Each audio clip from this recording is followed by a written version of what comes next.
I did something really bonkers in 2020. I spent an eye-watering sum of money building a soundproof club room in the spare bedroom of my flat. I said, can I rip this room apart? And I was posting it on YouTube and Instagram. On reflection, was that pursuit something that was...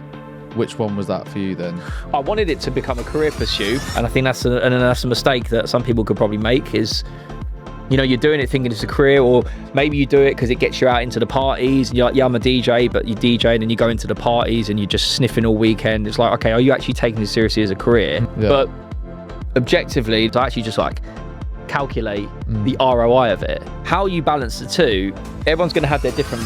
I was 25 then. Yeah. And I went out every single night, barring like a few days, and it was, you know, but I wouldn't want to do that now. Was that like going out like heavy every night, like going out? Yeah, it was like Jack Daniels and a bit of you know, and Coke. Not Coca-Cola Coke, but yeah, like, well, Coke.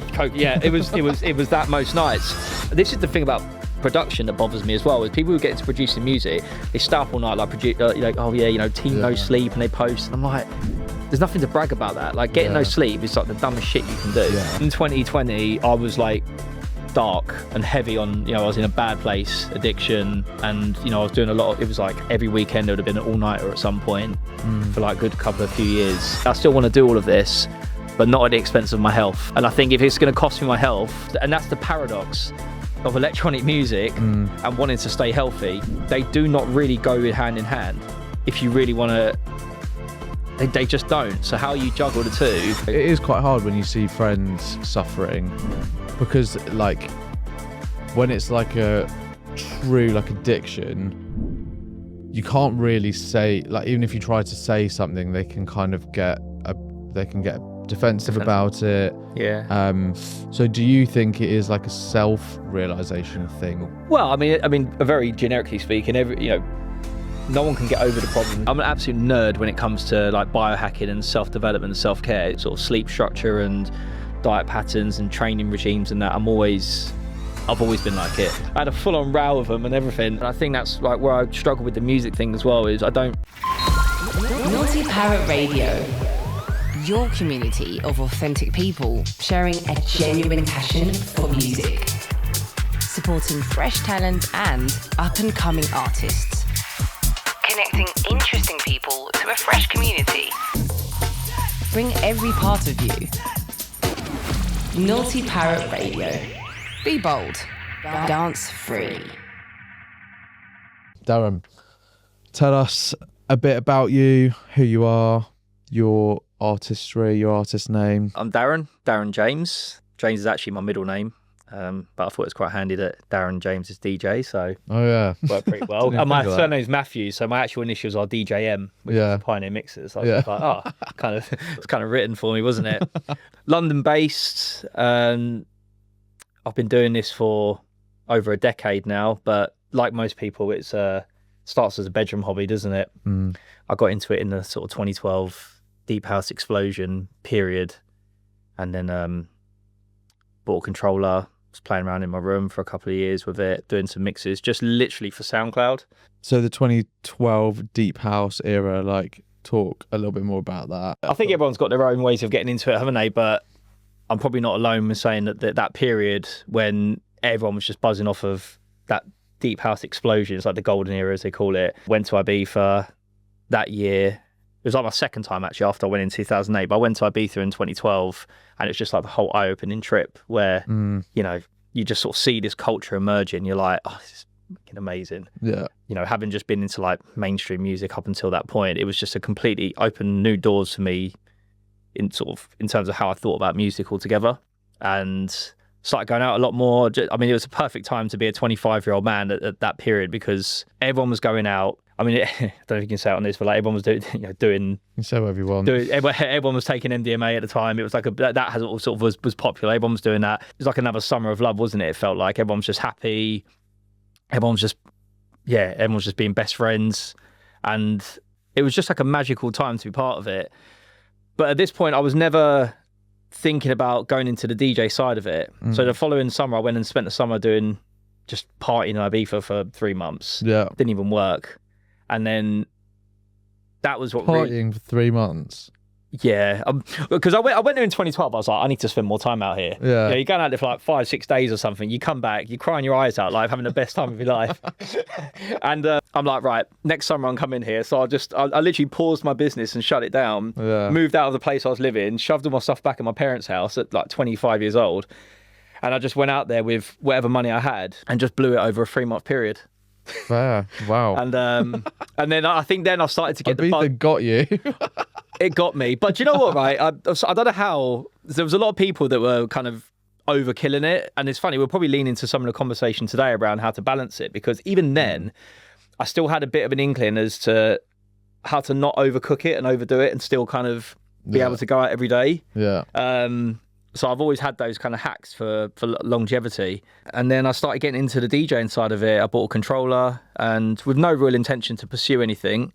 But it's just over time, slowly, you know, I was making mixes and then I was sharing them with my friends. And do you know what? The only reason I actually bought a set of decks, and I feel like this will go into latest conversation because I think people are getting into it for the wrong reasons now. But the reason I got into even starting to DJ was whenever I listened to a mix on a compilation album, I always wanted the tracks I wanted to like every single track I listened to. So I'm like, right, fuck it. I'll take that track. I'll take that track. I'll take that track. And I'll just make my own set. Yeah. That was basically how it started. It was just purely an obsession with doing that for my own personal use and to anyone close friends who was gonna listen to it. And then sort of 2 or 3 years of doing that, eventually people started to ask me to play, you know, like a little party here and things like that, really. So, yeah, that was the kickstart of it. So that was it. So you had like a summer in Ibiza, fell in love with it and was like, right, I'm going to get back, get some decks and crack on. And then the obsession with buying equipment came quite quickly. I was fortunate enough that I had my own business at the time. Well, I've still got it, but, you know, I had enough extra cash to sort of spend money on buying equipment. So I started buying equipment before I even knew how to use it. Yeah. I was like, I reckon I might do production one day. So I bought a synthesizer. I've still got it. It's like a really rare analog keys one. And because I was going down to guitar in Epsom, and this guy just he must have seen me coming. He just sold me everything. I was buying like all these extra tractor controllers. I was buying like Ableton. I was like, what the hell's Ableton? And he showed me. I was like, okay, I'll buy that then. Eventually it all came good, right? But I suddenly had this like half-assed studio in my bedroom, and I'm like, I don't know how to use any of this shit. Looks great though. It looks good. Eventually I did. It was like puppy fat. I kind of grew into it and I started to use it in the end. So like puppy fat. Yeah, it was very premature, but I did it kind of the backwards way. Yeah. You know. When people ask what your sound is like, what's the most, like, how would you describe it? You can't really summarize it in one sentence because there's a lot of people who go, oh yeah, I'll play tech house or I'll play rollers or I'll play melodic techno or it's like I can play quite a few subgenres and I have the ability to migrate subgenres within a set. Yeah. But it's not like it's a musical yo-yo where none of it makes sense. It always makes sense and it is subject to what kind of vibe I'm trying to achieve. Yeah. I can narrow it down for certain specific needs, like I did for the guest mix that I've done for you. Obviously, I didn't go quite as wide. I was a bit more narrow in that migration. Yeah.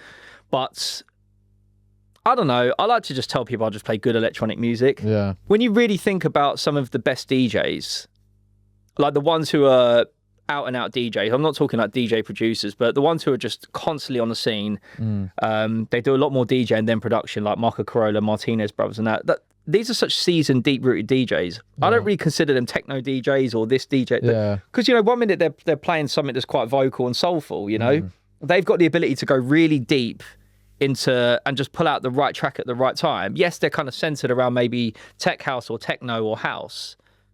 But really, they don't just stay on that same path the whole time. Yeah. I can tell you my influences, though, is Solomon. Yeah. Particularly pre-COVID Solomon, when he was far more melodic before he sort of got long hair and went a bit more gritty with his sound. But, you know, short hair Solomon who was melodic is a huge influence. Yeah. Hot Since 82 is a massive influence. Yeah. Sometimes I listen to his sets and I feel like half of my stuff I play is nicked from his sets, to be honest. So he's a very close influence. I love Maceo Plex, mainly for his productions. They're just fucking awesome. Mark Knight has always been a big one. Cool stuff on his label as well. Yeah, I did the Production Academy back in 2018. Yeah, it was like one of the earlier courses. How did you find? Did you? That was quality. Yeah, it's good. Did you like use it afterward? Did you use all your funny stints? funny enough, because remember I said I bought Ableton, had no fucking clue how to use it. So I bought it in like 2015, and then I did that academy course in 2018. So I'd had Ableton for like 3 years before even learning how to use it. Yeah. So when I'd done the Toolroom Academy, because I remember opening up Ableton. Sorry, side note here. DJing was so easy to self-teach. I self-taught DJ, and I looked at it, it just made sense immediately, like the waveforms, the EQs, all of it. But production was like looking at a pilot's cockpit. Yeah. When I looked at Ableton, I'm like, what the fuck is going on here? Yeah, I did the Toolroom Academy, and that kind of got me into, and also I met I made a few good friends off the course, which was good. Some of that I still talk to them to this day. But yeah, Mark Knight is, most of his stuff he produces is just absolute gold, isn't it? And I'm a huge fan of Toolroom stuff. Yeah, I'd say, like Toolroom. Defective was like the main label I was influenced by initially, like for the first sort of, from 2012, it was all Defective stuff at that point. Yeah. And then like 2015, I got into like the Toolroom side of it and was going to like the Solomon Sundays at Pasha parties from then to like up until COVID. So yeah, there's quite a few influences there. I've even touched into the Afro House side of it. Black Coffee is another one of my favorites. Obviously that's kind of got to the point now where Afro House is a little bit saturated. So much of it at the moment, isn't there? I lived in Dubai for 6 months, and it kind of killed my love for it a little bit. Right. Like I almost rebranded Afro House as Dubai House. Yeah. Because it's just like when you go to Dubai, it's like, oh, what do you want? And it's not really like the gritty Afro tech stuff that you get from like Black Coffee and sort of Enu Nepal and Da Capo and that. It was like the kind music stuff. And just, anything that was for TikTok and for filming, I'm just like, it's good music still, but it's not really where I want to align my sound with, really. You mentioned there about the TikTok and filming thing. I know you are like, you've got views on it.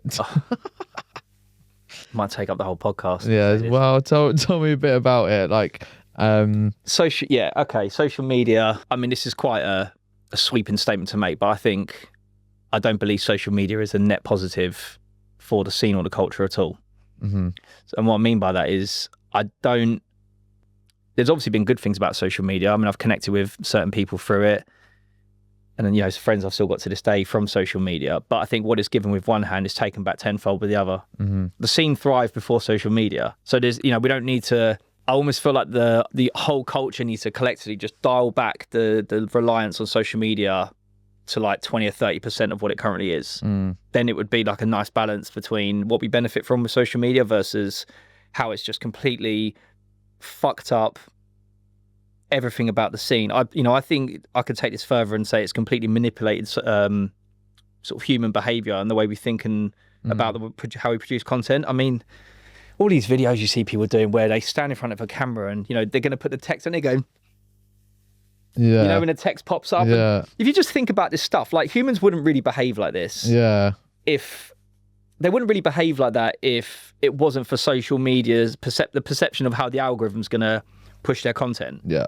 So if you took the algorithm out of the way, we wouldn't behave that way. Yeah. And we're watching the content because, again, the algorithm thinks we like it because we watch it for more than 3 seconds. Yeah. Do you understand what I'm saying? Yeah, If you think when you put this content out, you're like, right, I'm going to get the bit that's going to grab the attention the most. So you're always aiming to get their attention in 2-3 seconds. And that's natural to like the human attention span. I get it. The problem with that is that the algorithm thinks you like it because you've watched it more than 3 seconds. And then we're all playing this game of, well, if it's, if it's engagement and it's negative, it's fine. It's like, yeah, that's fine. But now what you've done is by following that narrative, you've plagued the scene with shit content. Yeah. So now what I'm seeing on my feed now is people like DJ Levy taking his top off and getting the piss taken out of him by other people. Well, this isn't really how I want to be digesting content to enjoy the scene. I want to see people playing good music or doing good mixes or just real authentic stuff around the scene, which just seems to be disappeared. And I know I'm not alone with this because there's a huge silent majority that would agree with all of this. It's just that this loud minority has got all of the attention on social media. And that's the problem now. And that's why you've got pages who are calling it out. Like there's some anonymous guy, Marco Cariola he's called. He's just called out some big artists like publicly saying they've all got fake following and stuff. Really? He's called out like Vince's Culture, Tita Lau, Blondish, quite a few big names, and he's done some tracker thing and a lot there. I just think social media has it's just not real. Do you think it's the artist or the label or the audience? Because It's the game. Yeah, because I think artists are almost being forced to some degree. Correct. To like not show up, but like they've got to like do that. They've got to play that game. Otherwise, But the game's the problem. Yeah. Right? So it's got to the point now. I mean, I've had hiatus recently, and I've got a lot of friends who I'd made over the sort of COVID period who have they appear to have just dropped out of the game completely. And I don't blame them, because there's two sides to this. If you want to be successful in life, you've got to play the game and do things you don't like to do to be successful. I totally get that. I do that in my own line of work. I do shit I don't want to do because it gets me the results I need to get. Yeah. I'm not, adverse to that mindset. So I'm not being like a negative hater here. But it does come to the point where if you realise that 90% of what you're doing to try and garner some level of success here, it's not really enjoyable anymore. It's not worth it. You got to behave the way you don't for social media to create bullshit content. I don't blame these artists directly. I don't even fully blame the promoters, but I think as a collective, there needs to be this kind of communal coming together of awareness that we realise we're playing a bullshit game and we should redirect the way we approach it. We should recognise that it isn't that we all sit here and talk. I go to like IMS and stuff and I see them talk all the time about, the social media following and how things are just not real and authentic anymore. We all know it's a fucking problem, but we still play the game. Yeah. And that's the problem right there. So half the things you're interacting with on social media is bot accounts. Yeah. Like I noticed, I put a video up, it went viral, like 60 million views. My following went from like 3,000 to 13,000 in like 2 months, but the accounts aren't real. They're not, and I didn't buy the followers, by the way. They're just, there's organic views, organic reach, but these accounts are not real accounts. So this is a bigger, deeper problem that social media is responsible for, where all these people have got this perception of popularity based on numbers, but they're not real. Even the comments aren't real. What's the point of those bots if someone's not buying them? Well, you're going into a deeper topic there about social media, but this is my point. I believe social media has a hell of a lot to answer for this. And I think we are unaware that is the real root cause of the problem, because we're playing a game that's manipulating the way we operate within our scene, and it's bollocks, because we didn't play that game 10 years ago. How did the scene thrive so well in 2012 to 2014, pre-Instagram? How did it thrive so well? We don't need social media. That's the point. We don't actually need it. I'm not saying scrap it altogether, but we have to dial back the reliance on it. We have to stop looking at fucking numbers and quick hooky videos trying to make parties look good when you go to them and they're not good. Yeah. Just because someone hype mans with a camera back and forth like that, it doesn't mean the party's booting off. I've got raw footage of me playing in 33 hertz with the place lighting up. Yeah. But when I put it on Instagram, it gets no views because it's not clear content. Yeah. You understand what I'm saying? Yeah. But the parties are great. No one's on their bloody phones. Yeah. It's electric atmosphere in there. On the other hand, I've go to parties, and I hate to call it out, but the ones in Dubai, it just looks like organised fun. Yeah. But they're so good at social media there. Yeah. Everything looks amazing. But you understand what I'm saying? Yeah, but they can make it look good, and there can be an empty dance hall, but the booth is popping off. We all know this, yet we're still stupid enough to play the game. I personally don't want to play it anymore. So like my sort of re-entry into the scene in a minute, I'll just have a strict set of rules, and I'm not trying to be the next John Summit or Fisher necessarily, but I'm not trying to be at that level of success by leveraging social media to do it. That's my point. That's my take on social media. So Sounds quite negative, I know that, No, but it's a very real. I think it's a very real observation of what I see. This isn't really my opinion. It's an observation of a lot of truths there. I think that's a really cool thing to try and redirect it. How do you see yourself doing that? Because like, I think that's probably where a lot of artists feel so stuck, that they're like, I'm not just here to DJ, make music, etc. I'm now having to like be this content creator, which I never signed up to be. I sometimes feel that as well. Like 100%. Like I love when there's stuff that's like interesting and I'm excited. I love sharing that, because I'm like, oh my god, this just happened. This is really exciting. I want to like just chat to people about it. And actually, that's like the stuff that probably does the best. But there's also some stuff where I'm like, I had something the other week where I had to just try and block out some time to film some stuff, and I was like, what the fuck am I doing? So what do you see as like the alternative? Well, what you've just expressed there is two different ways of doing it. There's document versus create. Gary Vee says this really well about creating content. It's like a lot of people go, I don't know what to make. It's like, just document what happens. You know, when something happens organically, document it. Yeah. I do it all the time. If something bad happens in my life, I'll just document it, like for a laugh.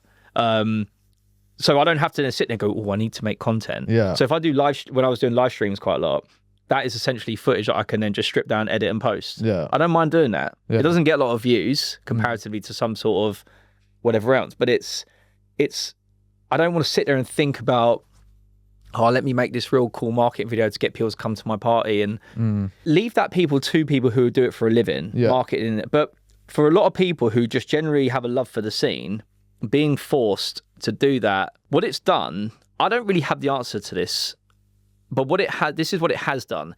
It's driven out a lot of really good talent. Yeah. That's the problem now. Yeah. The talent pool for good music is now diluted by people who are good at the content creation, but they're not necessarily the best DJ in the world. Yeah. And that's exactly what's happened now. And the other side of that as well is, so I'm going to go off piece a little bit, but it's relevant. The other side of that is, I put this as a comment on a post once when they're talking about house culture, done a post saying, do dance floors have a music problem? In other words, like the actual quality of the music is down on the dance floor. And my response to it was, because of the availability of the technology now and the ease of turning around and saying you're a DJ, by basically making a social media page, saying you're a DJ, put a few press shots up there, a few clips you play, and you can now call yourself a DJ. Yeah. All right. It doesn't mean you're a good DJ. It's like I've run a landscaping business for 20 years, but if I'd never done it before, I could buy a van and tools, but it doesn't mean I'm good at constructing gardens. I've still got to prove objectively that I can do a good job of doing it. And with DJing, it's like, there seems to be less of the need to prove that. So the barrier to entry is now consequently lower as a result. That dilutes the talent pool. And because of the need for social media, what you've now done is you've prioritized, the people who are better at social media getting the gigs, or slightly better at the networking side of it, sort of they kind of go hand in hand a little bit.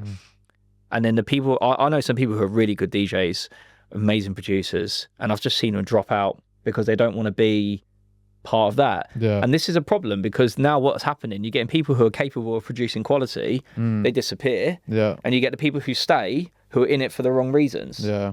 Like I said to you earlier, I got into it for very organic reasons. I have this innate ability and desire to just find and share music. And I believe as a DJ, not producer, as a DJ, if you don't have that trait etched into you, you shouldn't be doing it. But I know a lot of people who get into it because it looks cool to DJ. I didn't get into DJing because it looked cool. I did it because I didn't like the mixes I was listening to. I thought, fuck it, I'll make my own one. That's a very organic reason to do it. You understand what I'm saying? It's very organic. And I bashed it out for like 2-3 years before someone said play a party live. I didn't put myself out there. I was the same, I was DJing for ages. Years before I even started like a social media account. But that's authentic, isn't it? And when was that? When did you start doing it? Probably, I think it was like at uni, like 2017 or something. Yeah, it was only same like sort of time. Years later, when I was like living in Ibiza for a bit, and it was lockdown. I was like, I was like starting to play a few little parties and stuff. And someone was like, "Oh, well, you should like do this properly. You're really good." I was like, "Oh, fuck it, all right. I'll make an account and see what's what." That's exactly how it happens, and that's. But yeah, I just feel like there's a lot of people. Not saying they shouldn't do it. It's just, this is an observation of it. This is essentially what has happened from almost an objective truth now, because I'm not the only person pointing out, this topic of conversation is so relevant in the scene, that the quality overall is down. And that's a problem, because how does a generation make a resurgence only 10 years before, where these deep house parties are popping off again now? Like Jamie Jones has brought back Hot Creations for a thing yesterday in LA. There's so much room for that to emerge again, because there isn't really much in them now, like dominating. That stuff should have like made a revival maybe another 10 years down the line, when it's like real old school, But it's like, it's only just in our rear view, and it's suddenly people are still looking back there thinking, hang on a minute, it was better back there than it is now. And we're not like old people sitting there reminiscing on the good old days. We're still active in the scene, but we're like, well, this stuff ain't good. I'm going to shoot back to like 2012 to 2015 and find some stuff there. You said you want to like come back into the scene, but do it in your own way, not necessarily like in the social media way. So how's your approach to that? I'd like to find a collection of people out there who just understand what it is to not be so subgenre focused, but kind of understand good electronic music, really. Remember what I said to you earlier? I have always thought in my head of creating my own party brand at some point, but I mean, you know better than anyone the amount of work it takes to actually do that. You know, all of this stuff that goes around it, like, you know, the podcast, the guest, and you know, there's so much involved in it. I've just been, you know, there's been a lot of personal stuff in the background as to why I've never gone down that route. And I think unless I could really sort of do it my own way, I don't, you know, kind of following someone else's narrative, that hasn't worked out for me really at this point. So the last year or two, I've definitely lost inspiration for it just because of the way things are at the minute. So I don't really like to force things. I just think, do you know what?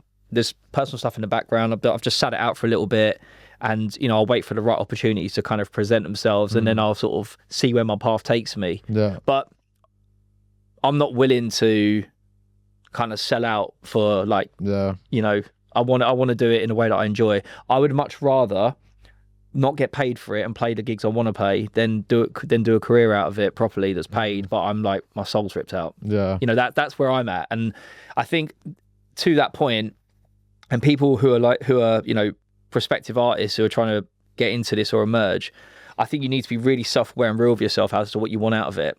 Because there's been like a lot of, and this goes into other chats we'll have about, you know, the sort of the health side of it and the longevity and the self-care thing. You have to really, if you're really passionate about it, it's such an interesting career pursuit because it's not like a normal job, is it? It's mentally full on. You've got to have a very certain headspace to be mentally creative with it. It does destroy your body because of the sort of the unsociable hours of doing the work. Yeah. You have to really sort of decide if that's what you want, or if you just want to do it as more like an extreme hobby. And I think the mistake I was making for the last sort of 4 or 5 years is I was pursuing it as a career, but I was behaving like it was an extreme hobby. Right. I did something really bonkers in 2020 when they shut the clubs down. I spent an eye-watering sum of money building a soundproof club room in the spare bedroom of my flat. Right. All right. I didn't even own the flat. My landlord was so cool. He just said, I said, can I rip this room apart and I properly soundproofed it, Ridge.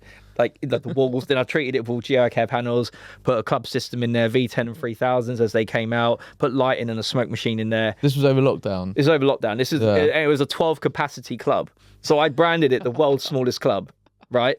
I did that because I was like, I don't have to worry about making money out of this because I've got my business doing that. I can basically have my own parties, play the music I want to play. I've got no one telling me how to do it. I can control the dance floor, control my guests.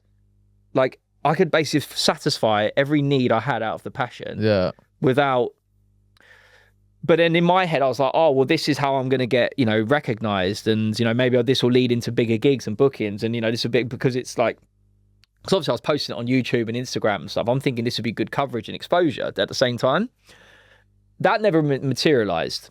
And I realized there's a gap in what I did there is I just kind of did it selfishly as a solo pursuit, as like an extreme hobby, rather than trying to actually monetize it into like a business idea. Do you know what I'm saying? Yeah, yeah. And I think maybe someone watching this could take away from that. If they're doing it, are you actually trying to make a career out of this, or is this just a real passion of yours that you would just want to keep it as a hobby? And there's absolutely nothing wrong in doing that, I think. On reflection, was that pursuit something that was... Which one was that for you then?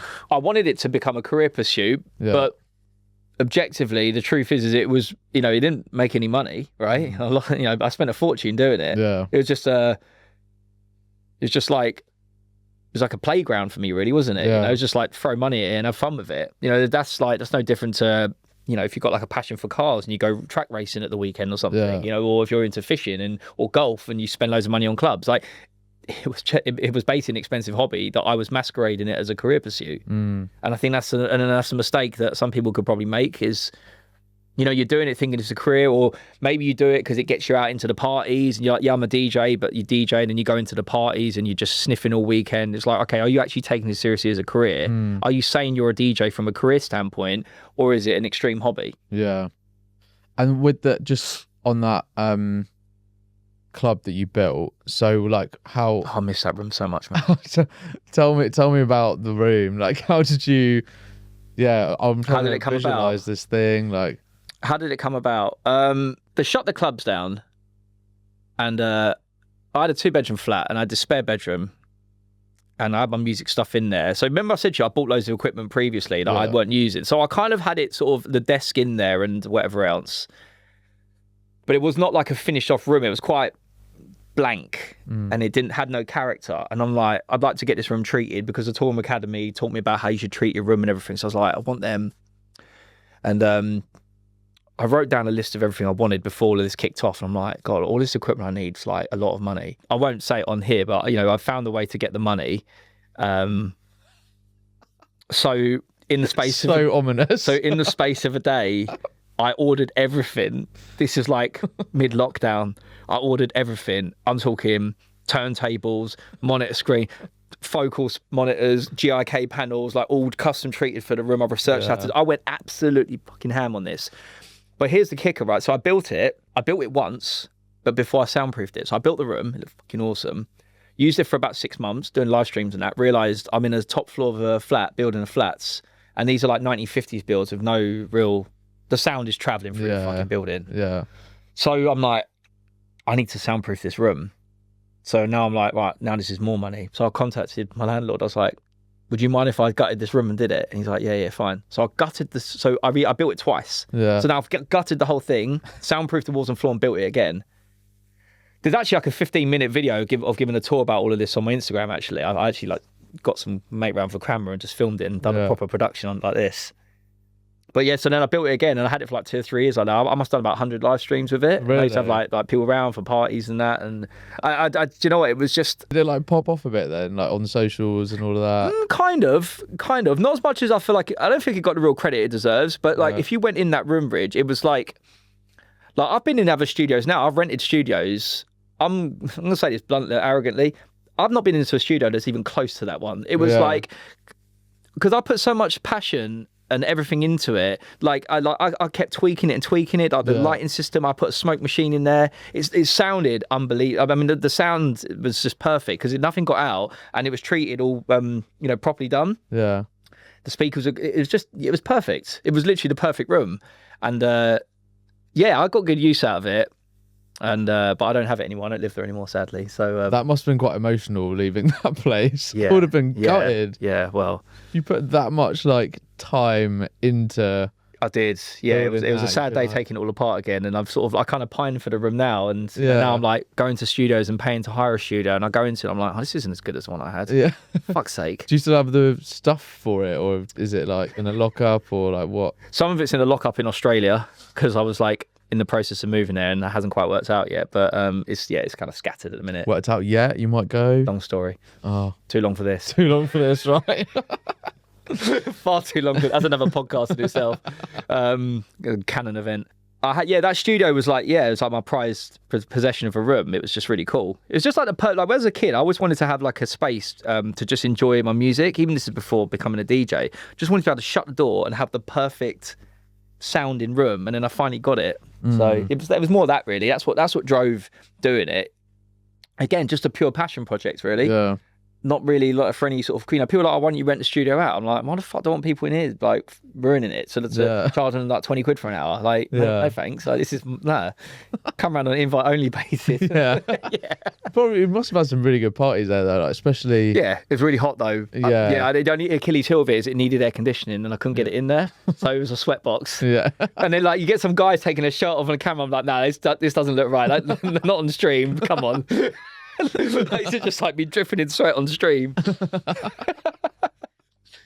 Yeah. So you mentioned a bit earlier as well about like the kind of, a big part of the Naughty Parrot brand is like trying to bring together and build a community that is like interested and is inclined to like party with balance is kind of like the idea. So important, isn't it? Yeah, because I think the industry in general has like, you can either be like so extreme on the hedonism side or so far on the other side that it scorns partying. And I've personally have always tried to live in a space of balance where so you can like have a good time, but also take care of your mind. Your Is that body. a bit of a pain point for you then around that? Have you had like experiences where, you know, you've kind of gone too far with it and you've had to rein it in? Is that what sort of drives that being as part of the brand's ethos? It wasn't personally for me, but I think it's seeing people around me Kind of fall off. on the other ends of the extreme. Like, you know, like I did live in Ibiza for a while, and I went to some like yoga retreats, for example, where they're like so far on that side that like even drinking caffeine is like, what are you doing? And I'm like, well, I just want a coffee, man. I know, you get them people, don't you? But they're normally ex like fucking crackheads themselves, aren't they? Exactly. And it's like, look, who are you kidding? Like, you used to be about it. I know I've met a few people. I'm like, come on, just be real with yourself. Just dial it back a bit. You don't have to be like running for the hills in that direction, like in your mind. Like, so I remember I met someone because I was having a coffee in the morning. They were like, "Oh, you should really have like something more gentle for your body." I'm like, "Mate, virtue signaling. Coffee, like, come on."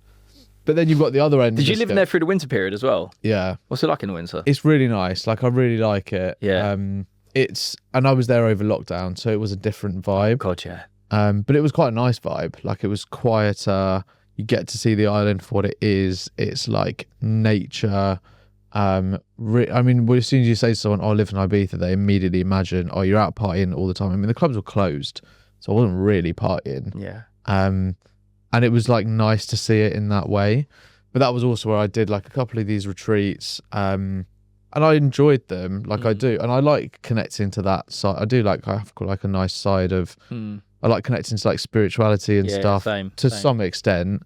But then there's also like the other side of Ibiza or anywhere else you see, which is like people up for 3 days and addiction and things like that. And I'm like, I've really definitely explored both ends of the spectrum for sure. So what is that like looks like for you? I think the key thing about all of that, everyone's got their different sort of threshold of what's enough in both directions. So, you know, we said there earlier, you got someone who just like goes the other way and they just act like they're all zen and they don't touch anything anymore, and they go think they're a Mormon. And it's like, look, you're an ex-druggie like the rest of us, or whatever. Like don't, you know, just have a bit of self-awareness and sort of.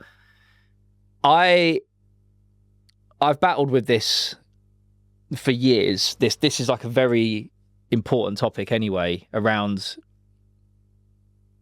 Could you try, especially if you're going to stay in this scene, longevity is the most important part of it, because it's not like getting into sport or something where your body's only got a certain clock on it. You know, if you're a professional athlete, for example, you know, you kind of get in and get out, don't you? And then you sort of take a different career path. Yeah. Whereas if you want to pursue electronic music, it is a lifelong pursuit potentially, and you can DJ till the day you drop dead within reason. So, you know, all the legends of the game are still active as hell, aren't they? And they're all in their late 50s and early 60s. The Pete Tong, Carl Coxes and that. So I think if you really want to have that, you have to understand that you can't just do everything. You got to pick and choose your things. And I had a conversation last couple of weeks with my friend about this. Even like last night, I made the decision to not go out because I do this thing now when it comes to going out, is I actually just like calculate the ROI of it. You know what I mean about that? Yeah. So for anyone listening, ROI is return of investment. But like, I actually think, right, if I'm going to go on this shindig, obviously you're going to pay the price for it in some way, with a bit of your health, you know, lack of sleep, whatever else, money. You got to really pick and choose what's worth it in the end. Yeah. And the problem is with me is I like to train and look after myself as though I was an athlete, even though I don't do that all the time. That's kind of like what I would like to do, but you can't do that and then become like, you can't go 100% there and then 100% in the sort of creative side as like, you know, a musician and, you know, doing like touring or late night gigs and stuff. So how you balance the two, everyone's going to have their different perception of what works for them. But I think you've just got to be really real with yourself as to what your capacity is based on the opportunities that are in front of you. Mm-hmm. Does that make sense? Yeah. And then once you know that, you're going to have to make a decision every time you get an offering to do something. What's the ROI of it? And if it's not enough, then just say no to it. And I think a lot of people think that by saying no to certain things, you're missing out. It's like, no, not really. Because saying no to one thing is the opportunity to say yes to something that's better. Yeah, that's so true. Does that make sense? Yeah, that's what I've been trying to definitely bring in more of this year, is like, it is saying no to more things. Because like for example, I know last night in London, as much as it pains me to say it, I could have gone to see Groove Armada play, and it would have been wicked. But I was like, no, I haven't really chilled this week that much. I'm here today having these conversations. As much as that would have been amazing, the investment into like myself to like have that downtime, relax. I'm one of these people who actually needs to almost force myself to stop and relax because I'm doing a million things, as you can see. No, same. I'm not very good at resting at all. Yeah. So it's like forcing myself to do it, but it is that trade-off, and the ROI and the return for me is like actually sitting here having really interesting conversations. Well, you feel fresh for it, don't you? Yeah, exactly. And like you know, like I feel good for doing that. My brain switched on and I feel so much more engaged in it. You know, I'm not unempathetic to the fact that people, especially when you're going through your 20s and that, in like early 30s, when there's like a touch of naivety which kind of goes in your favour at that point, because you're like, oh fuck it, I'll just do everything and it's fine, you know. Like when I've done the season in Ibiza, I was 25 then. Yeah. You know, I went out every single night, barring like a few days, and it was, you know, but I wouldn't want to do that now. Was that like going out like heavy every night, like going out? Yeah, it was like Jack Daniels and a bit of and Coke. Not Coca-Cola Coke. Yeah. But yeah, like Coke. Yeah, it was that most nights. But it just, you know, I was still getting. The funny thing was, I was actually still sleeping 7 hours a night after every session. So I feel like I didn't really do many rollovers or like 2-3 day benders really or anything like that. So that was why I think I managed to sort of stick it out. I still had a little bit of recovery time, but yeah, I'm massive on sleep. Like I just, you know, but these people who this is the thing about production that bothers me as well, is people who get into producing music, they stay up all night like like, oh yeah, you know, team no sleep, and they post, and I'm like, there's nothing to brag about that. Like getting no sleep is like the dumbest shit you can do. Yeah. And that's why I sometimes like when it comes to like the music side, I do tread cautious now of like dipping my toes back in, because I know that when you get into that creative space, you are at risk of like fucking your body clock up. And I put my health above all of it. Yeah. Because in 2020, I was like dark and heavy on, you know, I was in a bad place, addiction, and, you know, I was doing a lot. It was like every weekend there would have been an all-nighter at some point for like a good couple of few years. And I think that's why, I think that kind of burnt my fingers a little bit, like to this point now, where I'm like, yeah, I still want to do all of this, but not at the expense of my health. And I think if it's going to cost me my health, then I'm not going to do it. How did you like get pulled into that, like, you know, that kind of addiction phase? Like, how did that happen? I mean, everyone's out doing it. Availability, personal character, you know, just, yeah, everyone's out doing it. Everything's going on at the time. You're 30 years old, roughly. Well, I was in like late 20s, early 30s. I was having a good time. There's a few other personal nuances that influenced it as well. But you just, yeah, I think when everyone's doing it, it's environment. Yeah. It's just environment. And that's the paradox of electronic music and wanting to stay healthy. They do not really go hand in hand. If you really want to, they just don't. So how you juggle the two, you've got to have a real solid system in place to balance the two. Because in theory, they are polar opposites. I mean, partying is an all-night thing. It can mostly involve substances.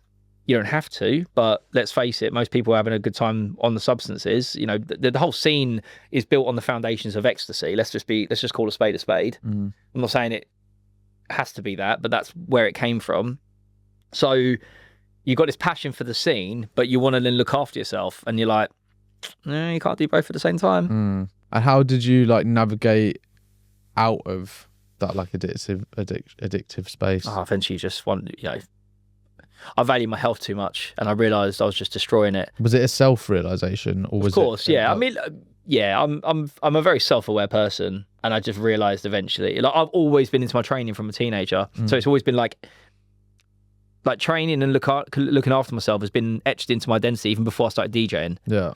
So, and then once I discovered that pursuing this music thing, and then I was like, when I started producing quite a lot at one point, and I was like getting people around to collaborate, and then, you know, next, you know, they're calling it in, and you're up all night doing that and making tracks, and I'm like, I did all of this to like get nowhere with it, but I've like just destroyed my health, and it's a dangerous game to play, because it is quite hard when you see friends suffering, because like when it's like a true like addiction, you can't really say, like, even if you try to say something, they can kind of get defensive about it. Yeah. So do you think it is like a self-realization thing? Well, I mean, very generically speaking, no one can get over the problem until they admit they've got it first. Right, yeah. And I was never under the illusion that there wasn't a problem.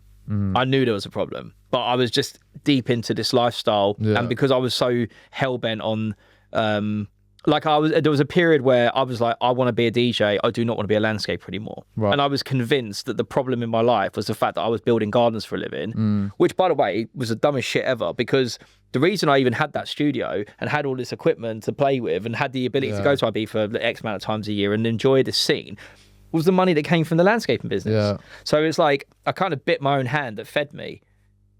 And I'm like, I won't be happy until I'm like a successful DJ touring the world and I'm not landscaping anymore. And because I was relentlessly pursuing that, I was like getting people around trying to make tracks, and you're kind of like trying to blow up for the wrong reasons then, because it was like, I want to do this so I can get out of my job. And it's like, no, you kind of forgot why you started doing it in the first place.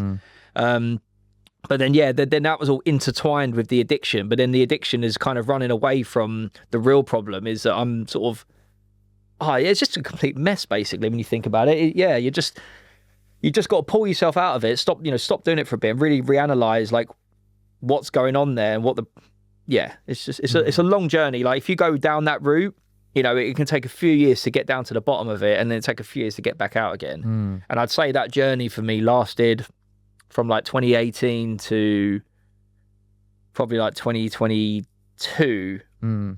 Yeah, it was like 2 years down, sort of 2 years to sort of come back out of it again. And then, I still wrestle with things now, but I think that's why like that's driven a lot of the hiatuses I've had, because, I never want to go fully back into it and start staying up all night trying to like get into the production side of things and, just desperately pursuing it at the expense of my health. That's kind of like the short answer to it. So for you, it was because you innately, from such a younger age, were like so driven by health that when you realized that was no longer in the forefront, you were like, hold on. I took a look at myself. I was like, you look like shit.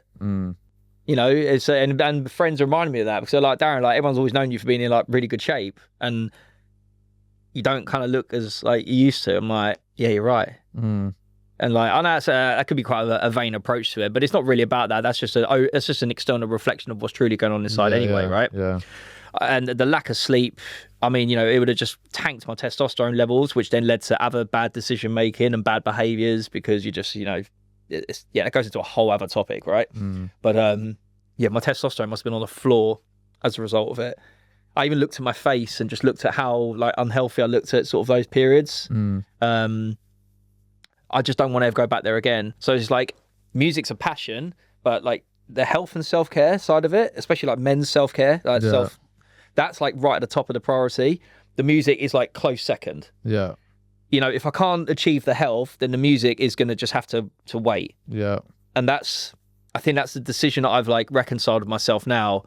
And it kind of leans back into the other stuff I said earlier about, would I pursue it as, try and become like the next bloody top DJ, whoever's dominating the scene at the minute. It's like, that's not as important to me as feeling healthy. I don't want to end up like Avicii who fucking tots myself. But you understand? Yeah. And for anyone like listening or watching now who feels maybe stuck in a loop, what might you want them to hear? I think if you're stuck in a loop, you just take time out and do a solid reset. If you don't know what to do, just do nothing. Yeah. I've had plenty of periods where I took myself to India for 5 weeks once just to reset myself. Went into a beach hut on my own over Christmas. Lonely as hell. But, I just take myself out of the equation. And I think you need to do that.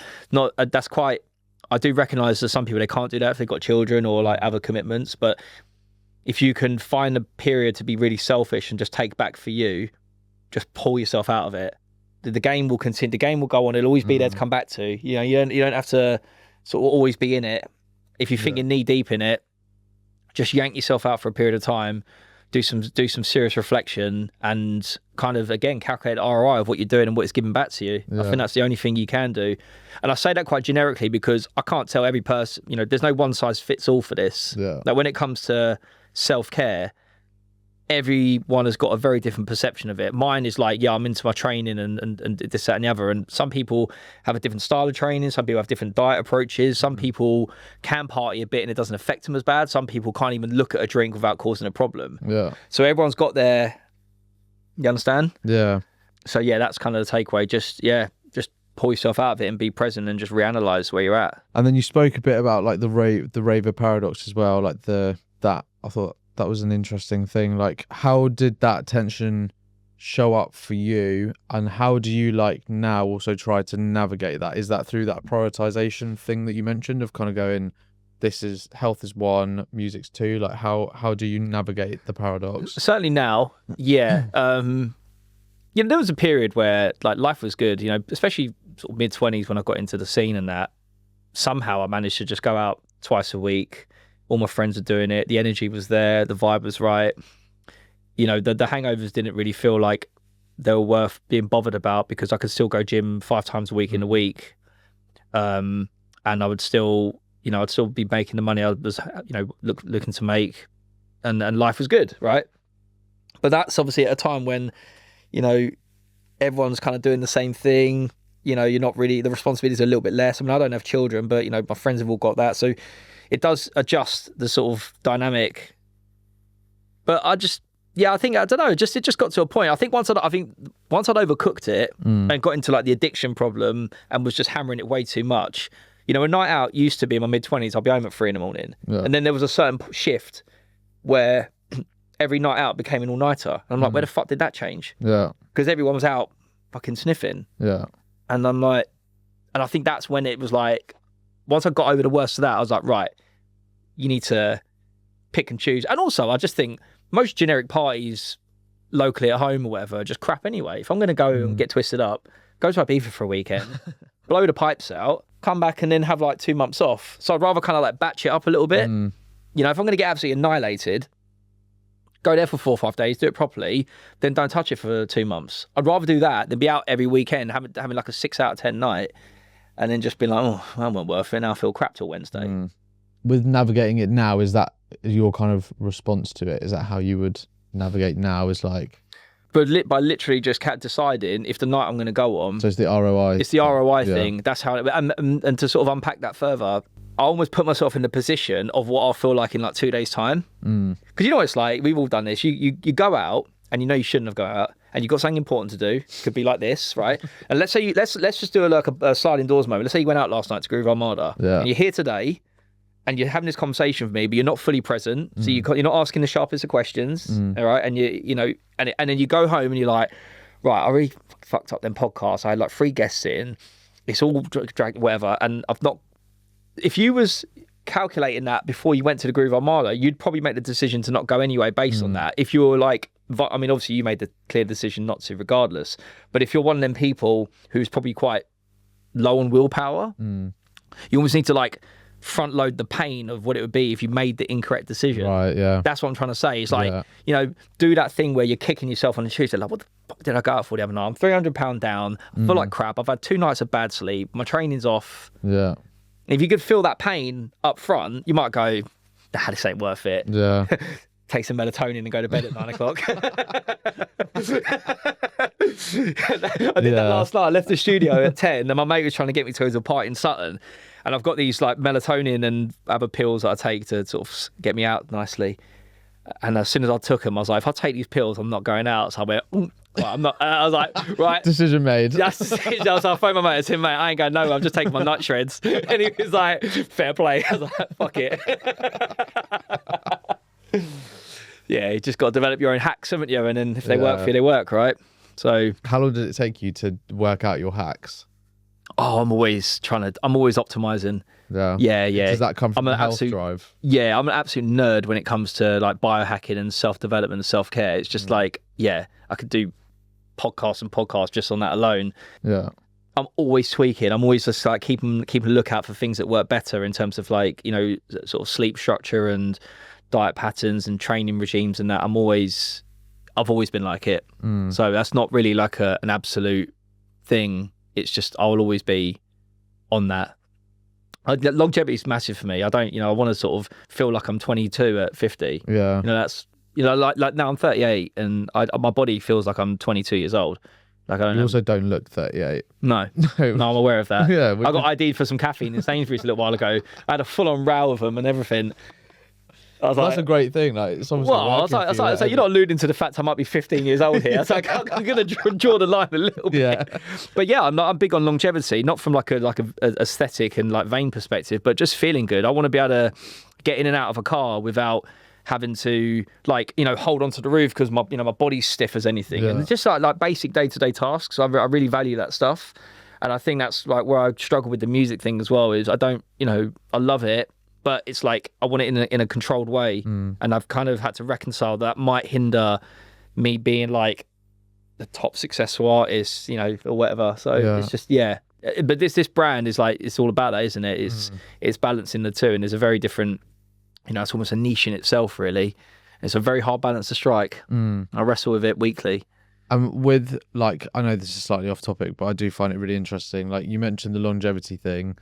What are like, maybe if you were to call out like 5 things where you're like, these are like 5 really what like important hacks? Yeah, like 5 hacks that are like for longevity. Fasting 100%. Really? Yeah. So like straight up anti-aging hack. I mean, I don't know how this, I'm saying this like it should be obvious, but I think people underestimate sleep still. Yeah, completely. Like it is the like absolute foundation of good health. Yeah. You know, there's that Matthew Walker guy who's so the Joe Rogan chat. Like, I mean, if you can talk for 2 hours about sleep, it's obviously an important topic, right? Written, like books and books on Yeah, I just laugh at them people. Like I said to you earlier, I remember following some guys on Instagram, like fellow producers, and they're like, "Yeah, Team No Sleep. I've been up since 4 making these beats." I'm like, "Yeah, that's cool, like once in a while, but like, nah." Create a daytime structure where you can do it. You know, like I know, like sometimes it's quite easy to create at night because the world's sort of silent and you can kind of think differently. I do get that, but people bragging about no sleep, I think, is the dumbest shit ever, and I don't care who I offend saying that. No, I agree. It's so stupid to try and like act like not having sleep is a good thing. It absolutely isn't. I know this is kind of ironic because I have done 3-day benders. Like I know, you know, I've happily just marched on and partied, but you got to pick and choose when you're doing that shit. Sleep, fasting. I mean, training. Obviously, I mean, that's just obvious again, but I think people overlook. Like, I love my dad to bits, but my dad don't exercise, and I'm like, and he asks me questions. I'm like, Dad. He's like complains about his back or his knees. I'm like, well, you don't exercise, Dad. You don't exercise. What do you expect? You know, and people just overlook that. It's such a basic thing, and it doesn't really matter what exercise you do, but fucking hell, do something. You know, get your body moving every day. Now, I think that's why I'm quite grateful for my job, and why that's also why I actually don't like producing music, because it feels like a desk job. Sitting at a screen. So you know, you fucking like just hunched over. Snare drum. You're like, it's a fucking desk job. I quit an office job years ago. I'm not plunging back into it. So it's kind of like, whereas with DJing, it's a little bit more physically engaging, isn't it? So I think that's kind of why I gravitate towards that more than the production side. But I mean, other things, I mean, just there's loads of biohacking supplement techniques, isn't there? I've got loads of little things I have, which I've got a whole list of that shit. So, you know, I'm just thrilled down a rabbit hole there. So yeah, just those really. It's very basic stuff, but often overlooked. I mean, I really should talk about your mix, because otherwise I could be talking here for hours. It's all good. It's all good. Tell us, I mean, you recorded a Naughty Parrot mix for the episode. So yeah, tell me a bit about what you want people to feel when you created that mix. I mean, it's a 45-minute mix, so I don't. Funny enough, obviously I make exceptions because it is just a guest mix. But I do have a strong thing about not doing short sets. Like I love long mixes, like 2 hours plus. Like when I've done my streams, it'd be 3 hours plus or whatever. So in 45 minutes, I've tried to kind of give a bit of a feel to people that, you know, I don't just kind of stick with the exact same sound for a set. You know, if you like listen to it at minute 5 or minute 30, it will have a slight vibe shift, but it's still ultimately kind of kept in the set, you know, in the right direction, if that makes sense. This mix I actually started with a few quite deep house tracks to start with. So nice, like 124 BPM, real just like gritty bass line stuff. And, you know, that was quite nice because that's obviously where it all started for me anyway. But then again, like I wouldn't just do that same energy for 45 minutes. So, you know, so after the third track, I'm like, right, it's time to heat this up a little bit. So, you know, it sort of starts to liven up a little bit. There's a really cool, what's his name? I've got a cool Caribbean Queen edit in there as well. So just to sort of like spice up with a bit of it's a little bit different. I'm not a massive fan of edits, but I found a really good one, so I'll put it in there. Nice. Just to give it a bit of a sort of a disco flavour, and yeah, it just takes a couple of little turns like that, really. But it's still got quite a dynamic sound to it, so it doesn't sound the same monotony all the way through. Yeah, but it's also quite uplifting and engaging throughout. Nice. Where should people listen to it in terms of like setting headspace? What's like the ideal, do you reckon? Probably do pre-drinks quite good, actually. Yeah, yeah, probably do pre-drinks quite good. But it's, for a quick start. Yeah, it was. Yeah, I think pre-drinks is good. Nice. Would I say you could work out to it? Yeah. A lot of people do workouts to a lot of mixes I do. I train to my own mixes all the time, to be fair.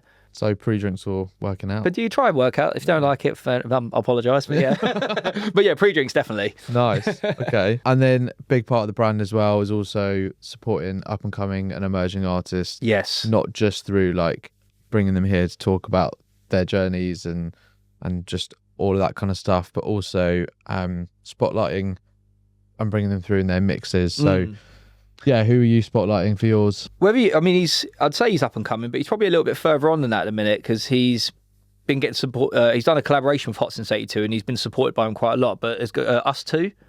Yeah. There's a tune on the mixer now called Breaking Dollars, and I first heard it in High Ibiza in a wild corner. Paul Reynolds playing it, absolutely fucking tore the roof off. And do you know what? Like, every so often you get a track that if I've had time out off the decks, there's a certain track I'll hear and it gets my juices flowing so much. Yeah. I'm like, I need to get back on the deck. I get that. Just because of this one. So get that. Yeah, you understand what I'm saying? Like, you could be on a hiatus and you're like, no, fuck it, where the deck's at? Yeah. And so that tune. So what was it? Sorry, it's called Breaking Dollars by Us Too. But I've got a couple of other his tunes that he's done as a collaboration with Hot Since 82. So I'd say he's like up and coming, but he might be a bit more than up and coming now because he's obviously got a bit more of establishment. But yeah, where I haven't really been in this for about 6 months, I haven't kept too much of an ear to the ground for sort of new artists at all. But yeah, I'm going to point that guy out because I think he's got some good stuff going. And, what is it that makes him special? Well, every track I've heard of his been banging so far. Yeah. So and there's not many, but like of the sort of 3 tracks I've got of his, they're all like really high level. And they always seem to be championed by Hot Since 82. He's one of my favourite DJs. So I think that kind of speaks for itself, really. Nice. I know it's a slightly sidetrack, but when did you first see Hot Since 82? Or I saw him involved into his music. Oh, he was right at the start. So what was the first song of his I heard? Was Beg, the Hot or Youssef remix. Yeah. And that's the first track I heard of his. But then obviously, he was just. I've never known someone who just relentlessly puts good music out all the time. I don't think he makes a shit tune. Yeah. Everything he makes is just so good. And it's just like high level, especially as time's gone on now. It's just such a high level production. And so yeah, I always find that every set I play has got something of his in, like to this day. And when I listen to his actual sets at work, sometimes I realise that he plays a lot of stuff that I'd play anyway. So I'm like, oh, this is like, I feel like, he's awesome. I've seen him live. Not that many times, actually. I've only seen him... First time I seen him live was in 2013 at Cable, just before Cable shut down. Yeah. But, I was so out of the game, I can't tell you what the set was like. Yeah. So, obviously, that was when you just went there to get absolutely twisted up, But, yeah, thanks for coming on. And before we wrap up, where can people... I know you take hiatuses from socials and stuff, but where can people, find you? I just love keeping all my stuff on SoundCloud. Yeah, I haven't got releases on Spotify or anything, but I've done dozens and dozens and dozens of mixes and live streams and everything, and there's literally a whole catalogue of sets. I've just posted every single one of them on SoundCloud. So nice. If you ever want to, and they're all of different sounds. Some are just like melodic sounds, some are like good workout mixes. Nice. I've playlisted them accordingly. So yeah, there's like all my live streams are on there. So yeah, just go through that. What's the handle? How do they find you? If you went on my Instagram, it's links through to my SoundCloud anyway. So if you went, Darren James _. Cool. And then if you go to the link tree, my SoundCloud's through there. Nice. Cool, man. Well, it was great to chat. Likewise. And yeah, thanks for coming on, making the journey, especially the kind of paradox stuff. The well-being. I could talk about this for hours. We have spoken about it for a long time. Yeah. So yeah, I appreciate it. It's natural, isn't it? Yeah, it was good to chat. Naughty Parrot Radio. Be bold. Dance free. Like what you've been hearing? Hit our socials for more naughtiness. Can't wait to see you there.